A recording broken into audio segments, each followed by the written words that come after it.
মাননীয় মন্ত্রী, আপনার এই সফলতার আসলে রহস্য কি? Sincerity, devotion and commitment, honesty. আমি সকল কাজে অনেস্ট। আমি যখন লেখাপড়া করেছি ছাত্র জীবনে, I was very honest to my study. আমি যখন টায়ার্ড হইতাম চেয়ারে বসে পড়তে, যখন পিছনে জ্বলতো বালিশ দিতাম, তারপরে যখন আরাম না পাইতাম বিছনা যে শুইয়া বুক উপরে দিয়ে বই নিয়ে পড়তাম। যখন ওইভাবে আরাম না পাইতাম তখন বুক নিচে দিয়ে আবার বই ধরে পড়তাম। জানি না, আমার ল্যাঙ্গুয়েজটা অন্যরকম। আমি যখন টয়লেটে যেতাম বই সাথে নিয়ে যেতাম। অ্যান্ড আপনি বিলিভ মি, আমি যে পড়তাম, আমি অনেক বড় হব এই চিন্তায় না, আমি পড়তাম to make my parents happy. আমার পিতামাতা শিক্ষাকে পছন্দ করতেন, শিক্ষিত ছিলেন, তাদেরকে খুশি করার জন্য বেশি বেশি পড়তাম। আমার বাবা রাত্রে রাজনীতি করতেন, যখন ঘরে ফিরতেন রাত্রে 10টার দিকে, যখন বুঝতাম মাই ফাদার ইজ কামিং, তখন জোরে জোরে কবিতা পড়তাম। নজরুলের কবিতা মুখস্থ ছিল, পড়তাম। সো যাতে আমার পিতা শুনে যাতে খুশি হন যে আমার ছেলে লেখাপড়া করতেছে। আমরা কি আপনার মুখ থেকে কোনো কবিতা যদি মনে থাকে, যদি 2 লাইন আমাদের দর্শকদের উদ্দেশ্যে আজকে ঈদের এই সময়টাতে যদি বলতেন। 30 বছরের লায়ক ছেলে মহামারীর করাল গ্রাসে, পারিস না কো একটি ফোঁটা ওষুধ দিতে মুখে তুলে, ওরে আমার গায়ের চাষি, ওরে আমার দুঃখী ভাই, তোর দুঃখে মোর অশ্রু ঝরে, মোর দুঃখে আজ দুঃখী নাই। অসংখ্য ধন্যবাদ, খুবই চমৎকার আসলে আপনি আবৃত্তি করলেন।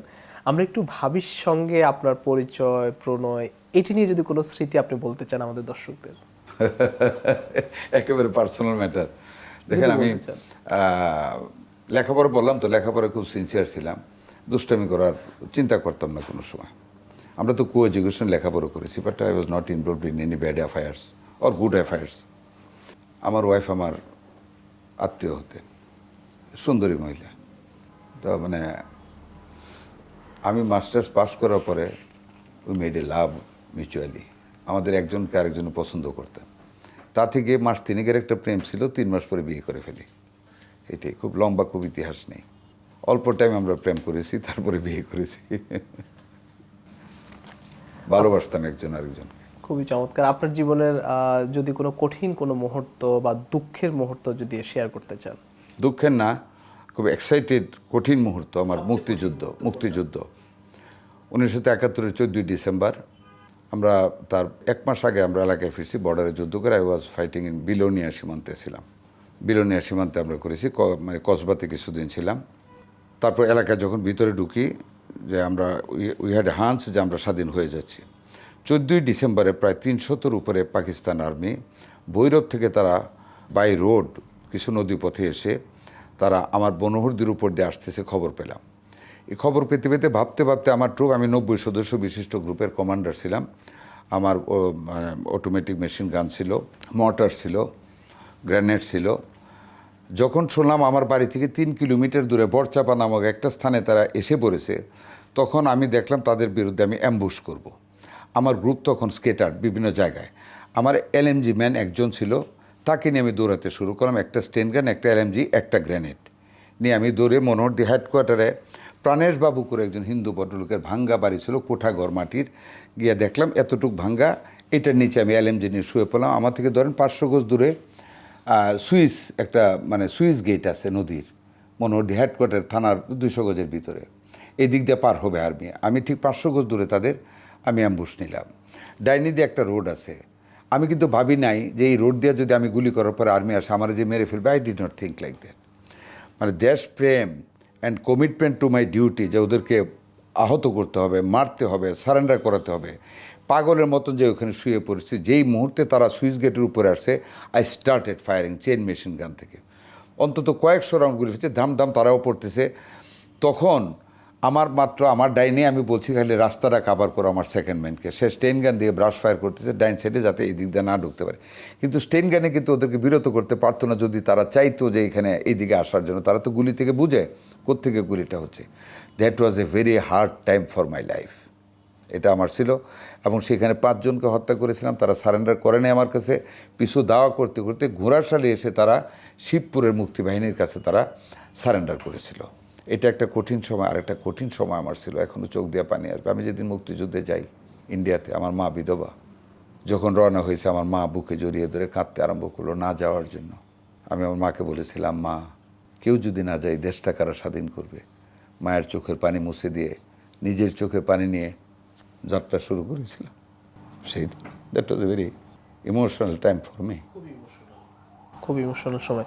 এই জন্য আপনি সবসময় আমরা দেখি যে আপনি মুক্তিযুদ্ধকে সবচেয়ে বেশি ওন করেন এবং এই পরিচয়টাকে বীর মুক্তিযোদ্ধা পরিচয়টাকে আমি সবচেয়ে আই বেশি ফিল ধারণ প্রাউড করেন। Of that. আমি যুদ্ধ করেছি দেশের জন্য, স্বাধীন করেছি দেশের জন্য, স্বাধীন করে ক্ষান্ত থাকি না। স্বাধীনতার পরে নরসিংদী শিল্প এলাকাটা পাহারা দিয়েছি লুটপাট থেকে, এবং যদি দুই একটা অক্ষত শিল্প এলাকা থেকে থাকে আমার নরসিংদীর UMC jute mill, Alijan textile, এগুলি আমি পাহারা দিয়েছি, থাকছি এবং জিনিসগুলি রক্ষণাবেক্ষণ করে সরকার যখন ওইখানে পোস্টিং দিয়েছে অফিসারদের, তাদের হাতে হ্যান্ড ওভার করে দেন I came back to my university again. আমরা খুবই গর্বিত আপনার এই মুক্তিযুদ্ধের স্মৃতিচারণা নিয়ে। আমি একটু আপনার সুখের কোনো একটি মুহূর্ত যদি আপনি শেয়ার করতে চান, সবচেয়ে সুখের কোনো মুহূর্ত। সবচেয়ে সুখের মুহূর্ত কী বলবো, অনেকগুলি মুহূর্তই তো আছে। সবচেয়ে যেটি একটি মুহূর্ত। আমি আমার জীবনের সবচেয়ে সুখের মুহূর্তই বলবো, সেটা হলো আমি যখন মেট্রিক পরীক্ষার রেজাল্ট পাই।